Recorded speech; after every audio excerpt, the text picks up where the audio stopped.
The views and opinions expressed by presenters and guests are their own and do not necessarily reflect the official policy or position of Parasearch UK Radio or its affiliates and sponsors. Listener discretion is advised.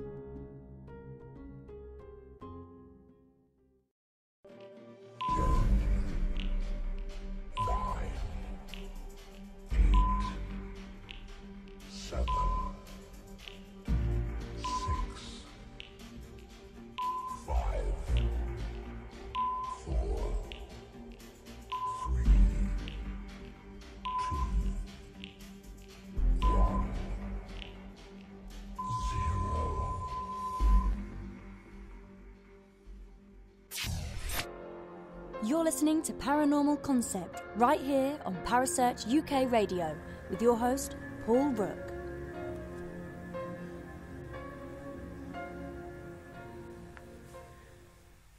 And good evening, everyone, and welcome to the Paranormal Concept Show. It's 9 o'clock on the 25th of... do you know what? I can never remember the month. July, isn't it? Yeah, July. It is. Welcome to everybody joining me in the chat room tonight. It's going to be an absolutely amazing show. If there's any questions that you want to pose to a special guest, please put them in the chat room and we will announce them and ask our guest. First of all, I'm going to introduce you to Kerry Greenaway, my co-host for this evening. Hello, Kerry. Hello, Paul. How are you? I'm fine, thank you. Yeah, have you had a good week? I've had a great week, thank you. It's been really interesting this week. Yeah, really? What have you been up to? Anything good? I went badminton tonight. First time in like years. I've worked out I'm already Olympic standard. Awesome. There is getting no better. I mastered the picking the shuttlecock up off the floor beautifully. That's all I can say. Okay, so the kids won then, yeah? Yeah. Okay, and my other special guest for tonight is Mr. David Parry. Hello, David. Hi, both. How can I follow a shuttlecock comment? My God. Deeply impressed and a great honour to be here, both of you. It's a pleasure to have you on the show, to be honest. I've heard some great things about you, to be fair, from all the Paracons and things that you've been taking part in.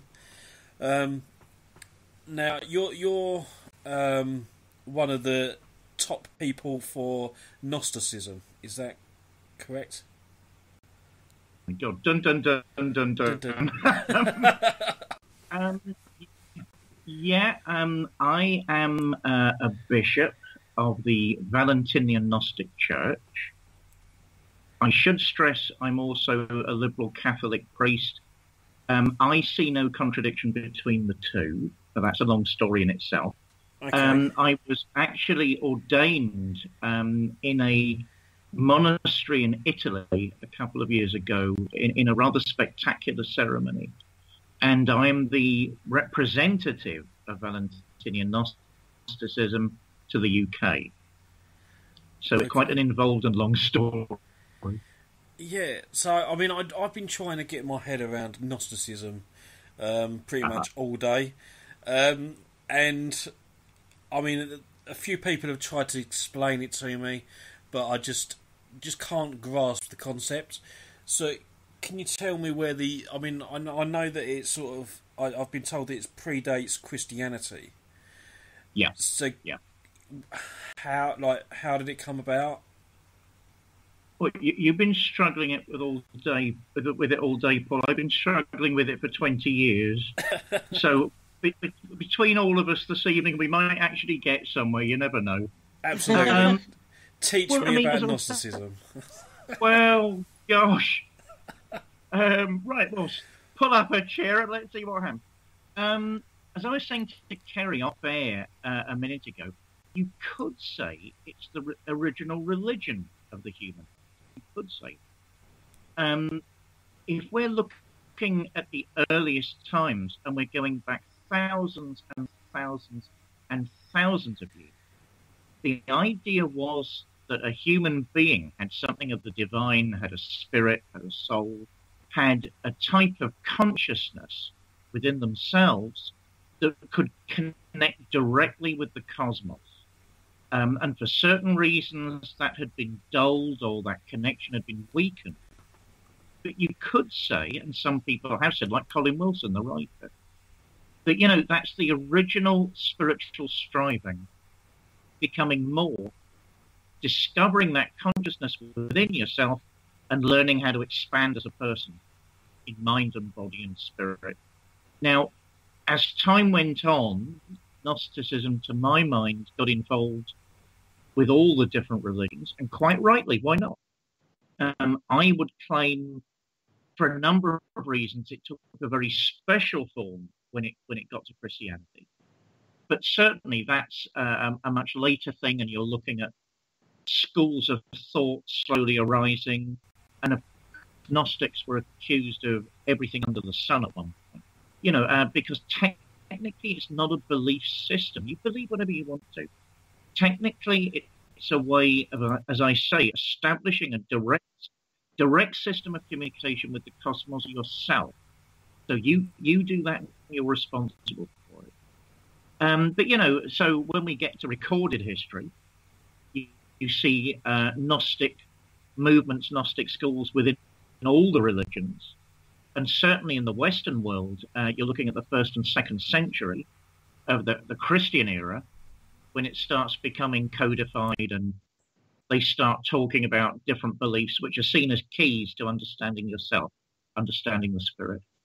And then sort of it goes on from there. But as I say, for centuries, we were public enemy number one. We were always the first people to be burnt. And it's only recently that people are beginning to say to themselves, well, maybe it's safe now to start exploring, inner space, inner truth, and start exploring what past Gnostics said to see if we can understand where they were going. So I hope that makes it a bit more comprehensible. If not, you can both shout at me now. There we are. We don't do shouting. No. Oh, good. Oh, well, if it makes you happy, I'll shout at you a bit. Yeah, Kerry's very good at that. So with my upbringing, I was brought up in the Church of England Christianity faith, and for me, when I was doing one of these Christian courses, they said to me, what do you believe God is? Do you believe that he's a little man sitting on a white cloud or something else? And I've always said that I envisage him being just energy that lives in the cosmos somewhere. And when we die, our energy or our soul, whatever way you want to look at it, will just go up to join that energy. Is that the same? That sounds like Gnosticism to me. Really? Okay. I was going to say, so that's sort of my interpretation of my Christian faith, and so that is pretty much the same. Yeah, I mean, the difference between us, if we're looking at Christianity, the difference between our view and most of the other Christian churches, and as I say, I'm involved with them, so I'm not having a pop, I'm not having a go, is that they would say it's faith. It's faith that saves you. It's faith in a group of ideas, a group of beliefs that lead you somewhere, and that's good. And for lots of people, it works. And good luck to them. Bless them. Why not? Yeah. But we've always said there's a way to experience these things. There are techniques that you can use, meditation, depth prayer, that you can use to directly experience these things while you're still alive. So you can see why we were public enemy number one, at certain points in history, particularly medieval Europe. I mean, because the structure of the time was you had a top-down pyramid. You had the emperor at the top, you had the pope at the top, and no, I'm not having a go at the pope. And that was the guy that was in charge. The buck stopped there, and everybody fitted in to a hierarchy. So if you go around saying, by the way, popey baby, I've got the same link that you have to the cosmos, obviously that's going to cause trouble. But as I say, we're hoping nowadays people are mature enough and sober enough. I think shows like this are wonderful. It shows that ordinary people are looking for answers. And if that's the case, maybe it's time for Gnosticism to be a bit braver, and say we're still here and we're still looking. Yeah, I mean when we done these courses and things, although it was done at Church of England, they were obviously trying to promote their faith, but the vicar was quite open-minded to the whole evolution theory as well. Yeah. It was almost like, you know, God was sitting there playing his chemistry set and bang, here we are. You know, it sort of, and he was quite open to those sort of theories, and he was quite respectful of other religions as well. And you know, another thing he used to say was like, you've got a big mountain and God's sitting at the top. Whatever you believe God is, they're sitting at the top, and all these other religions are paths all the way up to the top of the mountain. So whatever path you take, as long as you lead a good life and, you know, a morally right one to your particular faith, you're eventually going to get up to the top. And it doesn't matter whether you go halfway up your path and then switch to another one. You're going to get to the same place eventually anyway. And I quite like that analogy. I mean, how can anyone fault? Yeah, that's a good guy with a good open-minded attitude. Who can fault that? Really good stuff. Yeah, but I'm still struggling with Gnosticism. Like, I just don't. You know, I mean, you said it yourself. I mean, what we're saying is that you believe what you want, but we can offer you a series of techniques whereby you can find the divine energy in you now. And it needn't be post-mortem, it needn't be after death. You can start working with that inside yourself now. And you know, there are methods whereby you can do that. And our church would claim that, yes, we still have access to them. I mean, the Valentinian church goes back to the 2nd century. It was started by a man called Valentinius. He was going to be Pope. I notice in all the books it says he was going to be Bishop of Rome. That's being very churlish. Bishop of Rome means Pope. So he was going to be Pope. And he came to Rome, and it's at the time, unfortunately for him, that money and power was beginning to enter the church. You know, before that, they'd been sort of quite revolutionary, laid-back communities of people looking for better ways of living. And it was very, very fluid. It embraced everything that was positive. But as I say, at the end of the 2nd century, towards the end of the 2nd century, you know, Christianity generally is trying to become the state religion of these areas, these countries. And it's when the power brokers start muscling their way in. So he arrived at the wrong time. He was stabbed in the back by his political enemies. I mean, so he didn't get elected Pope. For my money, you know, the measure of the man, because he still thought it was all about the mystery schools. He thought it was all about prayer and meditation and what we would call yoga. They had their own systems of it. They'd have called it something else. For him, it was all about those things. And he started a school in Rome itself, a very dangerous move, of course, to say, look, you know, if you people want to go off and talk about money and power, okay, that's where you are in your evolutionary stage at the moment on the evolutionary ladder, but it's not about that. And I am staying here to help guide those people who want to look inside themselves. Now, that was incredibly brave. What happened later, he got declared as a heretic. He was mentioned as a heretic, and he was thrown out of the church after he was dead, I believe. But, you know, that the measure of the man is he wouldn't back down, and he thought it was all about spiritual, soul, energy truth, not about the truth of politics and power and dominating other people. So you could say that we're the stream within Christianity that's always said, and we have a hierarchy, you know, we have priests, we have bishops, but, you know, what are they meant to be? They're meant to be guides for other people's development. They're not meant to be telling them what to believe or what to do or how to think, because that's up to you. Okay, so it's almost like that you've got the guides there, but we have to come to you to want to learn more. Well, I mean, you know, I think it's everywhere. I think it's everywhere. You know, if you Spiritualism's run in my family for generations. I class myself basically as a spiritualist underneath everything. These truths can be accessed anywhere. They're in Buddhism, they're in Islam, they're in Judaism, they're everywhere. But we would say, like if you want to become an athlete, some people can do it on their own, great. But it takes longer, so why not go to a martial artist, a guru, a sensei, and learn the techniques more quickly? If he's telling you what to think, he's not. If he's telling you what to think, he's not the real thing anyway. But there's no point pretending that there aren't experts.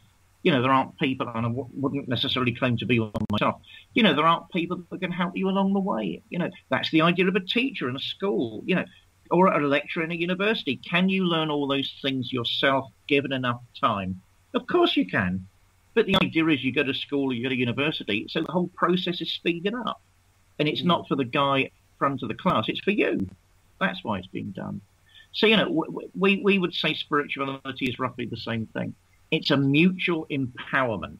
We find the kingdom of heaven within you, as Jesus said. And that was a Gnostic claim. I mean, my heavens, he was saying Gnostic things all the time. And the Gospel of John is pure Gnosticism. How it stayed in the Bible is completely beyond me. But the point is it did, and it's not going away, and they can't tell us to go away either. Yeah. Okay. Kerry, is there any questions in the chat room yet? Oh, it's on fire already. Really? Okay, first question was, what does David think of the current publicity of Gnosticism through its connection with the Cathars and its emergence into popular culture, i.e. books like Holy Blood, Holy Grail, and novels like The Da Vinci Code? I wish I'd written The Da Vinci Code because I'd be in a very different tax bracket. Hated the film, loved the book. Hated the film, loved the book. Yeah. I actually knew Michael Bajan, one of the authors of Holy Blood, Holy Grail. They were clever people. Have they solved anything? I don't think so. But that's a clever book. So yeah, good luck to them. The Cathars, oh my God, now that opens up a whole mare's nest. That's a can of worms. Mystics, Gnostic mystics, back in France a long, long time ago, the Roman Catholic Church declared war on them. People, when they think of the Crusades, they always think of people with large red crosses running off to the Middle East. Actually, there were crusades inside Europe.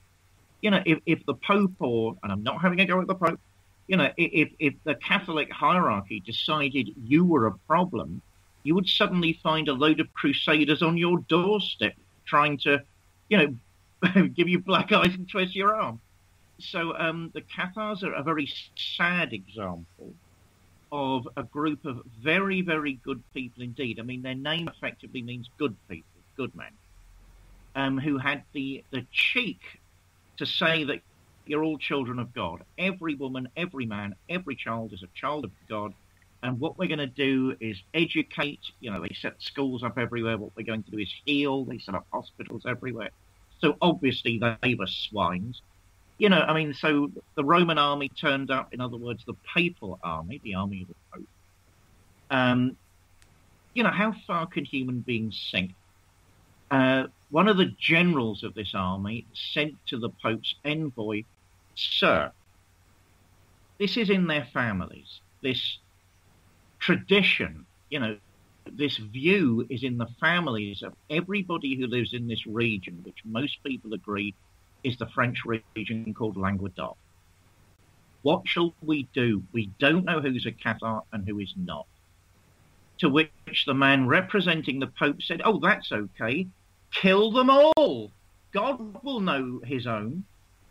So, when you're dealing with attitudes like that, it's hard to know what to say. If you want a bit of a mystery, what the Pope seemed, or at least the envoy was afraid of, is that there were ancient legends that said Jesus Christ himself had actually written one book, and it was called the Book of Love. And of course, the Cathars were meant to have that book. So actually what the church might have been trying to do, if it believed those stories, was get hold of that book and either hide it away if it said something different to them, or just destroy it. In any sense, they destroyed the Cathars. A terrible, terrible, terrible view of human nature at that particular time. Things are better now, I'm hoping. Gnosticism in modern culture, yeah, why not? I mean, this is not an age of faith. This is an age of knowledge. Whether anybody likes it or not. This is an age of science. This is an age of psychology. This is an age when people are asking questions. So the whole time, the whole zeitgeist is Gnostic. Use science. If you want to put it bluntly, it's the religion of knowledge. Knowledge will set you free. If you know what you are, if you know what your limitations are, if you can find answers to your own problems, that is good. Don't wait for someone else to do it. Don't wait for somebody else to tell you what to do. So a Gnostic feels very, very at home in the 21st century. It's about taking responsibility for your own actions and your own beliefs, isn't it? Kerry, that's it. That's 100%. That's a pure Gnostic answer. Yeah, that's it. Okay, Ashley Nibb, which I believe you know and have met before now, has asked, does David believe that belief is only halfway there and that we should be living our beliefs rather than just expressing our alignment with them? Well, as I say, Gnosticism has nothing to do with belief. Gnosticism is a method of experiencing the spirit. So I see it directly aligned to spiritualism. I mean, for me, as I said a minute ago, that's directly for me, that's the bottom line. And it makes me really sad because I do a lot of traveling. I don't know if you know that. And spiritualism in other countries makes what we do here look really pathetic, to be honest. If in some cultures it's very, very evolved and it puts us in our place. It's a part of everyday life. It's just how they think. I mean, Ashley is a good friend of mine. It's always good to explore your beliefs because those beliefs have come from somewhere. They've come from a tradition. They've come from people who are probably struggling with questions like, what does it all mean? Where are we going? Are we taking responsibility? Is there life after death? Is there a God? So, those beliefs have probably come from all that. Religion gets a bad press these days. It gets a bad rap, and it's itself to blame. It's itself to blame. But the point is, let's not throw out the baby with the bathwater. All those things arose for reasons. So let's start asking what the reasons are. The reasons are people asking questions about themselves and about the universe. But that's Gnosticism. That's Gnosticism. The difference being that Gnostics always said those questions are vital to you being a human being. Don't pretend they're not there. Don't suppress them. They're vital. The minute a Gnostic priest hears from somebody, is there a God or not? We love that. Because you're asking a real question. Mm-hmm. You're not on your knees to something you don't understand. That's horrible. That's hopeless. You're not having blind faith, are you? You're not just having blind faith. You're actually questioning your faith. You're questioning your belief systems. And you're trying to learn and progress yourself through that process. Oh, I'm kidnapping you. You're obviously a Gnostic. You're a Gnostic, young lady. Well, yeah, I mean, we're like Buddhists. So you have a set of doctrines. But what any good Buddhist Lama, any good Buddhist monk will say is come and test it out. Believe what you want, test it out, and we're the same. I mean, certain people would have said, indeed, we're the Buddhists of the West, and I think that's a fair enough comment. Excellent. Okay, I have a question, if you don't mind. No, you go for it. Okay. You're becoming a priestess, young lady. Don't worry, I'm taking your details. I'm quite flattered. I'm actually blushing. Okay, so right at the beginning of our conversation, you started with it's about expanding your consciousness and forming a direct system of communication with the cosmos. And then you went on to say about the age of knowledge and that kind of thing. Now, one of the main theories out there at this point in time is the Jungian theory about the unconscious collective. Is that part of this? Oh, definitely. I mean, Jung was fascinated by Gnosticism. He wrote books on it. I'm actually one of the irregular participants at Jung Club London. I mean, he's such an interesting guy. I mean, why is what he's saying different from a priest? although most priests, not every priest, because of course he was a busy doctor. He went on to be a psychiatrist. He could actually heal people that Freud could not heal. Freud gets a bad press nowadays. Did you know Freud was actually very interested in telepathy and thought transference and was absolutely convinced it was true? They tend to hide that nowadays, but it's in his diaries. But Jung could actually cure patients that Freud could not. Now that means we're looking at somebody very, very skilled indeed. For him, he talks about lots of different types of unconscious. There's the subconscious mind, all that sort of comes from him, really, where we sort of half know what we're thinking and what we're experiencing, and maybe it's from our parents or from our teachers, but we half know that. Then there's the collective unconscious, which is sort of the knowledge of our species. That weird things used to happen in Jung's consulting room. Very educated people, very educated ladies would turn up. And sometimes they'd be completely rational with him, and he couldn't do anything. So he'd say, well, tell me about your dreams. What about your dreams? And then weird stuff would start happening. There was a guy, actually, that goes slightly further than him called Carus, who talks about the universal unconsciousness. Now, all of that strikes me as Gnostic, that particularly, that we're not just connected to each other, but somehow we're connected to the entire universe. That's when it starts getting mind-blowing, and you think, wow, where do we go from there? But Jung, as I say, when he was a young explorer of the mind, started writing a lot about Gnosticism. Mm-hmm. He even wrote a very strange book called Septem Sermonis ad Mortuos, the Seven Sermons of the Dead. It started when a load of psychic stuff was kicking off in his house. He couldn't concentrate. Bookcases were wobbling, tables were moving about, doors were closing themselves. He couldn't stop it. And he noticed every time he picked up his pen, what would we call it in spiritualism, automatic writing, every time he picked up his pen, all this stuff flowed out of him. And he'd test it. He'd put his pen down, and all the psychic stuff would kick off again. Noises, screams, weird stuff. Then he'd pick the pen up, and it would all stop. Everything balanced, the atmosphere balanced in his house by the time he got to the end of the book. Now, if that's not Gnosticism, I don't know what is. Wow. Okay. Yeah, that's a wow. That's a wow. Yeah, that is. There's so much reading I need to do. So where you go from the collective unconscious, there's the next level up onto the universal unconscious. Did I get that right? Yeah. Jung spent most of his life talking about the collective unconscious. That's how we're all linked as human beings, the species. But there was a guy writing slightly before him that both Freud and Jung seem to have read, a man called Carus, who says, and he's one of the founding fathers of modern psychology, modern psychotherapy.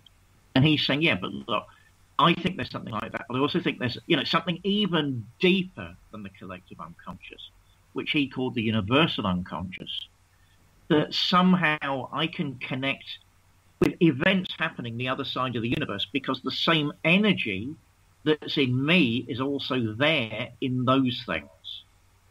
And Carus, I've not done enough research on him myself. I need to do that. I've done a bit, but not as much as I'd like. He was plagued by psychic stuff for years on end, and he would just blot it out of his mind and sit down and write his work. And, again, he was a physician of the mind, and, he was very disciplined. But, you're dealing with completely mind-blowing material there. Remember, I think, you see, this is the sort of stuff the Cathars were talking about, which is why they were public enemy number one, and why Gnosticism, to an extent, still remains public enemy number one. I've got friends over in France where it's actually much stronger than in Britain. And they've recently had a conference called Helios. And there's a dear friend of mine, Mother Amanda, who's in the Mary Magdalene line of mystics. Mm. And they're on my Facebook timeline. Find me on Facebook, people. Find me on Facebook.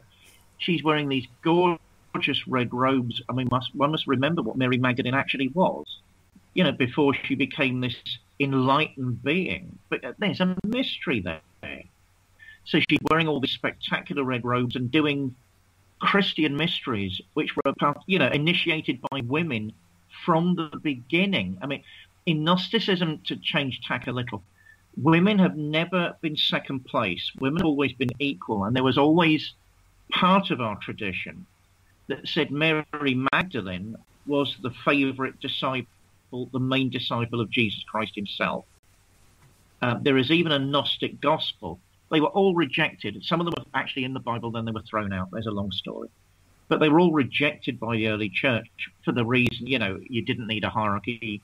Technically, you didn't need a priest, and certainly you didn't need a priest to tell you what to think. You needed a priest to tell you how to do these things. There was a Gospel of Mary Magdalene, which seems to be completely genuine, whereby she's giving her side of the story, and those mysteries were celebrated by women from the beginning. So, can you imagine in the Middle Ages when, what did a woman do? Go home and do the cooking, love. Keep out of man's stuff. We were completely against that in every single century. So again, it made us a problem. It made us an issue. It made us the type of groups that mainstream wanted to attack. Oh dear, am I going too far? No, I think No. Even though, Gnosticism was attacked, I'm still picking up that some of the things you say resonate in other cultures and religions. I read a bit earlier on Gnosticism about the belief that there was more than one realm. There was almost like 7, I think they mentioned. Yeah. And that to me sort of resonates with Norse gods and the Vikings religion, and then you've got little bits and pieces coming out that resonate with Christianity, and you got Judaism in there, and just other there's just loads of little bits and pieces that it's almost like they've taken the Gnosticism apart and thought, I like that, I'll have that, we'll make up our own religion now, and then we'll just discard the rest, and it's a shame, really. It does make sense. Yeah. I mean, even the ancient Egyptians, they had, they loved looking at the stars, and I believe, they tried to do star maps and things like that with the pyramids, because they lined them up with Orion's belt, or I think it was something like that. So they all had that fascination with the stars, and again, that could come from the Gnosticism. Well, I mean, remember, I see Gnosticism everywhere. I mean, I was involved a few years ago with heathens. I'm actually a heathen Godi as well, because I'm convinced. I went looking for ancestors and I found them. Recently, I've been involved with Wicca. And what I see is the same story everywhere, the same type of spiritualism, where Gnosticism was in those things too, those faiths, those religions. And don't forget, they've been attacked as well. You have to leave Europe. You have to go to the Far East, to the Buddhists, to the Taoists, to the Zen people, they're saying exactly what we're saying, but they were left alone. No one thought that was a threat because they had a different society. So, and what happened? I mean, they gave birth to the types of societies that have material problems sometimes, but in many ways are so far ahead of us. Japan, as it's one of the most technological societies in the world. It has no trouble with artificial intelligence. It has no trouble with robotics, and it's pioneering those things. So, where does it get that attitude from? Zen? Zen wouldn't have a problem with that. But hey, Zen is another example of Gnosticism. Yeah. Because we believe in knowledge, we believe in that energy. Do your thing. Don't hold back. Don't be scared. Explore. Do what you're meant to do. Sounds good. I'm sold. Tell me at some point. You've got a trident in your eye. Paul, you've got this wonderful sort of trident, three fork. You've got to tell me that at some point. That is so impressive. Okay. Yeah, it's the trident is part of my company, Trident Paranormal, and we formed the company with 3 partners, so that's hence why the trident. And I just, yeah, I mean, trident. You get trident everywhere now. Yeah. It's even on the side of missiles, you know.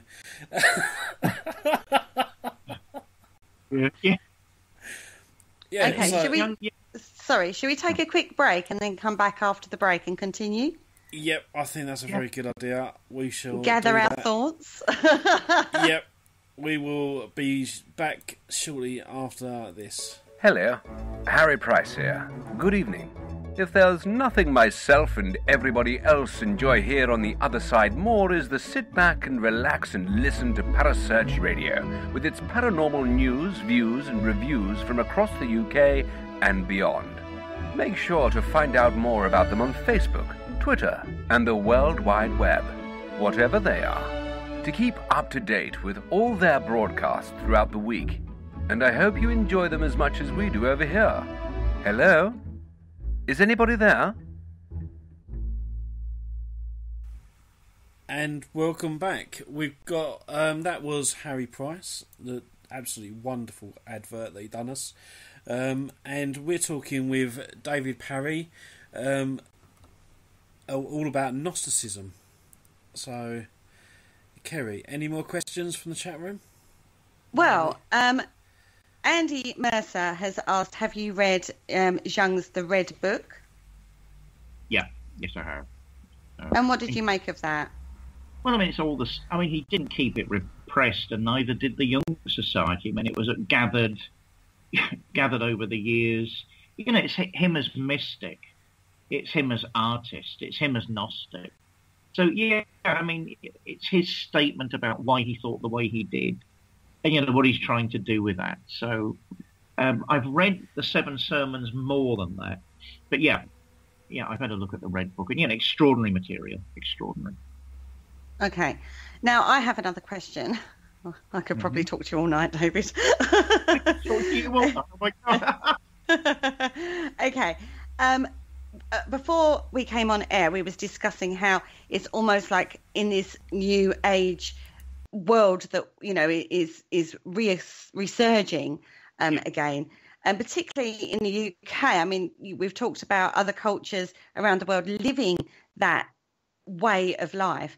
But in the UK, it's a very new agey thing. It's very fashionista at the moment. Yeah. So do you, and a lot of what the new age is sounds very Gnostic to me.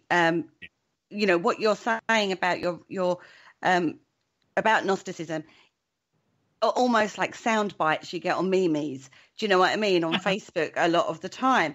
Take responsibility for yourself, work on yourself, all that sort of thing. So do you think that people are just speaking this without actually living this? Do you think that they're not actually really actually doing the work that you need to do on the whole? God. I mean, the priest bit of me is meant to be saying, yes, the swines, why aren't they working hard? The human bit of me thinks, oh my heavens, I mean, we all lead such tough lives nowadays. Certainly the New Age is linked with Gnosticism. I think there's no way around that. And I went to the Findhorn Foundation, the Findhorn community, This Will Age Me, in 1978. When they were really just starting out, they just brought a castle at that particular time. And that was a New Age community started by Peter and Eileen Caddy. I had an incredible time there. I mean, they were genuinely trying to work hard to find new ways of living. Excuse me. And, actually live the life, not just talk about it. But, I think we can all be too hard on each other. It's nice if somebody is being a bit of a fashionista, than not being it. You know, it's nice if they're talking about New Age stuff rather than not talking about it. Because I think sooner or later, you know, that says something about them, and maybe it's not a full-blown quest, maybe it's not a full-blown journey at that time, but maybe it will become that later. You know, why am I saying that? I never met Peter Caddy, the founder of Findhorn. I did meet his wife, Eileen. She struck me as a normal middle-class woman. I mean, you know, she had a bit of a blue rinse. She had a pearl necklace. And there's no way under the sun you would have thought that's a practicing mystic. Mm. You know, I mean, if you read The Magic of Findhorn, a remarkable book, or any of the books by David Spangler about his time at Findhorn, you know, I mean, Peter had just left the Air Force, RAF, and he was into Alice Bailey, and I mean, one of the founders of the modern New Age movement, a very powerful medium. Of course, people tend to forget that about her. That's what she did. And he felt he was meant to do something, but he couldn't quite work out what. Eileen, his wife, wasn't really getting into the spirit at that point, but thought, right, okay, you know, he's really knowledgeable. Let's go and do this crazy thing. Like, I mean, they had no money anyway. You know, move into a caravan park. And she started channeling, as we'd call it nowadays. They moved in with a third friend, Dorothy McLean, who was a bit of a nature mystic. And Eileen was being told, we will show you we're helping you by what they called the Devas. Now, the Devas are nature spirits. They belong to the Devic world. And, you know, what suddenly started happening, nature got out of control. They had their own garden, effectively, in Findhorn Bay, which was sand. Nothing should grow on it. And all of a sudden, they were getting gigantic potatoes and titanic broccoli that was completely bigger and misshapen than anything possible. Locals started to notice it. The BBC noticed it. The Soil Association noticed it. No one could work out what was going on. And, you know, and to look at her, you'd think, well, all this started where they'd be in a caravan and she'd go to the local loo to get a bit of peace and quiet so she could do some channeling. You know, so whenever I hear fashionista and whenever I hear, you know, is this just a sort of symptom of modern life, I tend to think good, you know, because there are lots of people not doing it, and I prefer them to be playing around with those ideas than not playing around with them. So, you know, I hope that sort of makes sense. It does, because like I say, you know, particularly in this day and age of social media, a lot of these ideas and these thought patterns are actually being put out in, you know, memes. You see them being shared time and time again. But they're planting the seeds of ideas.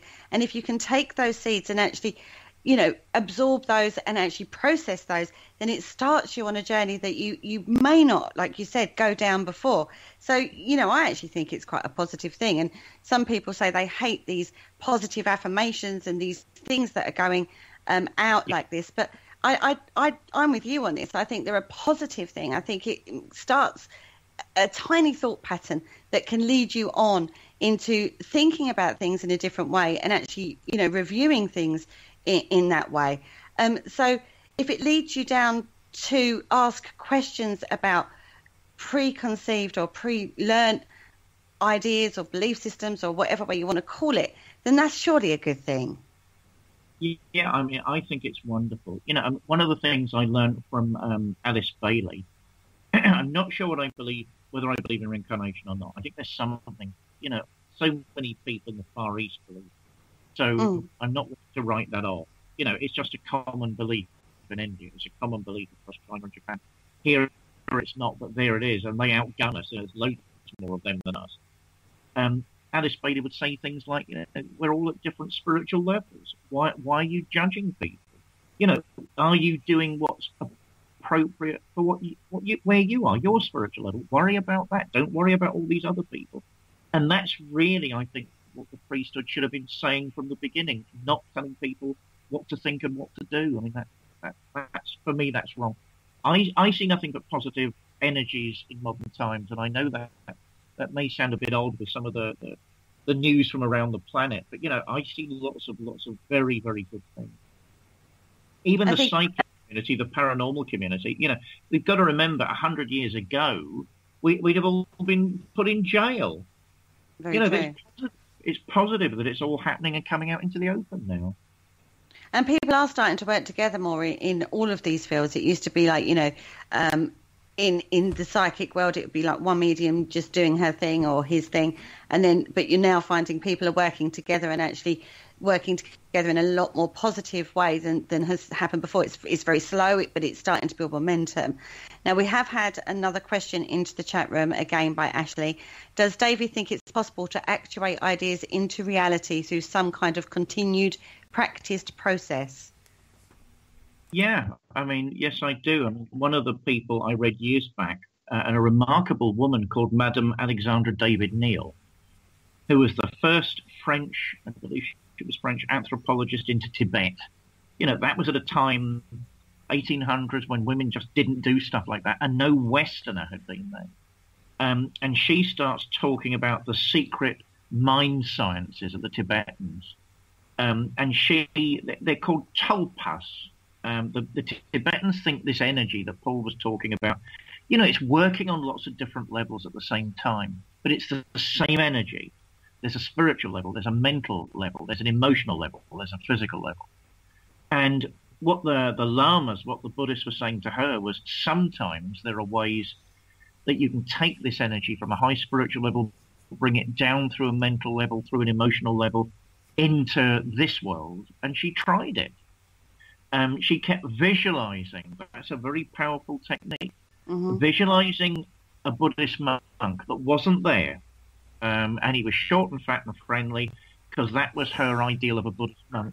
Then, strangely, after she'd been doing it for about 6 months, people started seeing it sometimes, because she'd been following the mind science that she'd been taught. You know, and it was there and it was gone again, but people started seeing it. But then she noticed it was getting a life of its own, and it was getting taller and thinner and more malevolent. And she thought, oh my God, it's trying to break free. Whatever I've done is trying to break free of what I'm doing. And it took her another 6 months to dissolve it.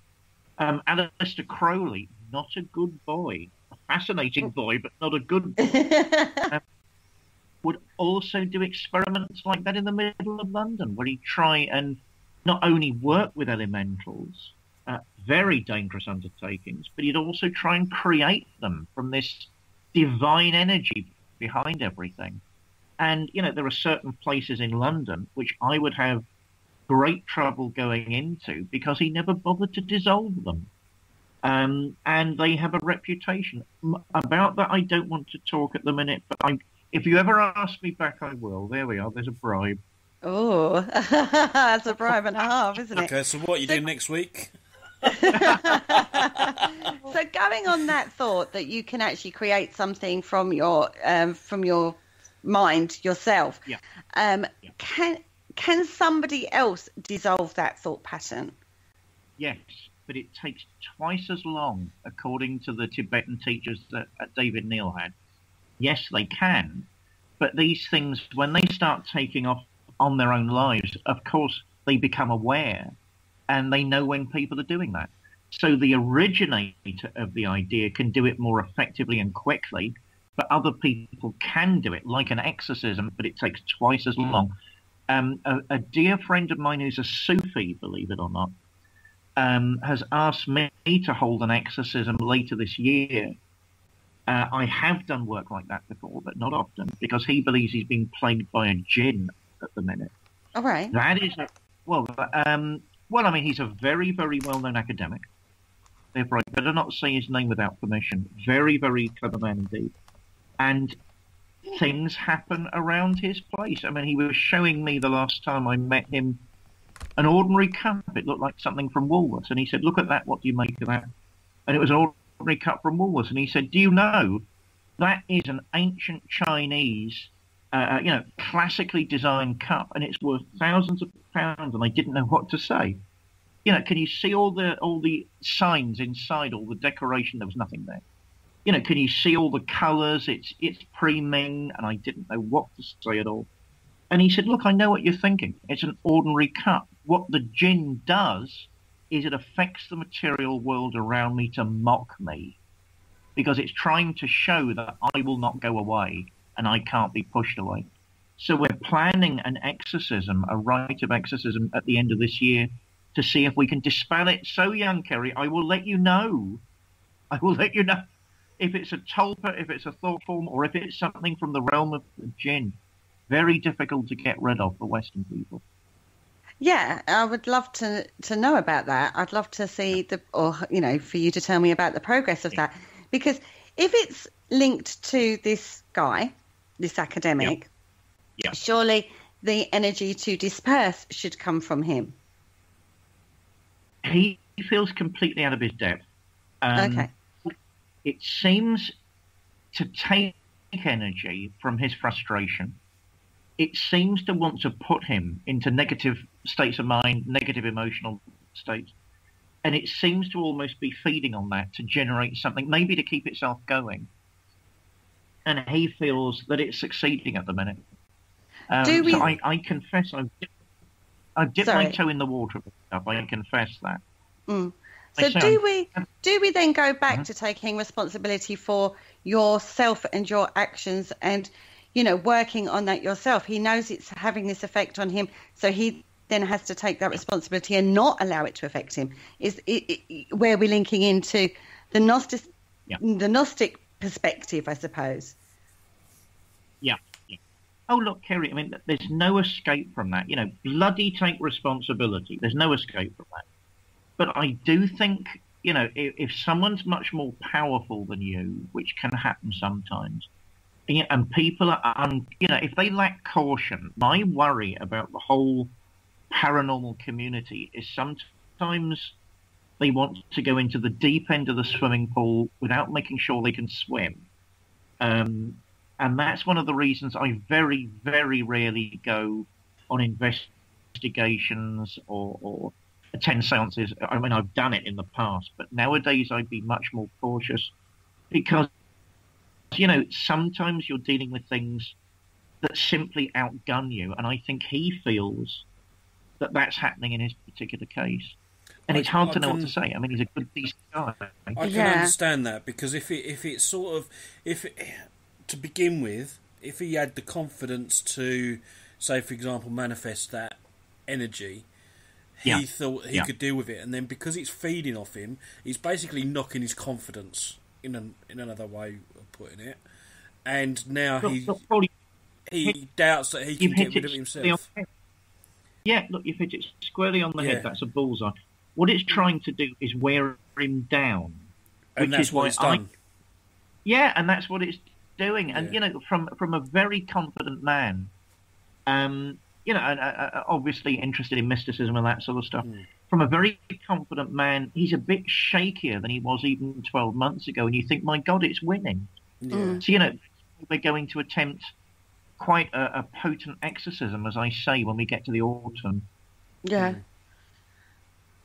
Wow. I mean, goodness, there's so many concepts involved in this that I never thought we would sort of touch on. Now, one thing I did notice when I was looking into Gnosticism is there is a duality in it, whereas it accepts the flawedness, and that's the side of it you work on to achieve your transcending into the universal. Did I get that right? Well, I mean, some of the schools of Gnosticism do say that. I mean, what they mean is, that this world isn't perfect. The world of the material world, people can get ill, they can get sick. So it's not perfect. The material world isn't perfect, but the spiritual world is perfect. And there's some sort of grating between the two worlds. Should they be in a harmony? Should they be working together? Yes, but they're not. And some Gnostic schools went into, why aren't they a great deal? My own particular school wouldn't really go down that route. Certainly, if you're looking at a guy called Basilides, who was one of the near contemporaries of Valentinius, he was a dualist. So he thought you just had to escape the material world. Yabu sucks. Valentinius uses the language of duality, but he actually doesn't believe it. He's more like all of us. There's one divine energy, and it takes many forms, and it's on many levels, and that's really what you've got to work with. Stop trying to take the easy route out and escape. You've got to do the work here and now. So, Kerry, we're back to responsibility again, personal responsibility. And that's why I resonate with that school and not the other one. Okay. Paul? Yeah. No, I'm just still trying to get my head around it. It just seems that it's almost like that I already know about it, if that makes sense. Yeah. There's so many little bits and pieces that just resonate true for me. It does. What the church tried to do, and I'm sorry for butting in, it tried to suppress. Now remember, you can't suppress a truth. You can't suppress the truth. What you can do is hide it and hold bits of it down, and misrepresent other bits. You can do that. So, what am I looking at? I'm looking at glittering fragments like a broken window, a broken stained glass window, and you find those shiny pieces of glass everywhere. So what you've got to do is keep looking, and one day you will find the design.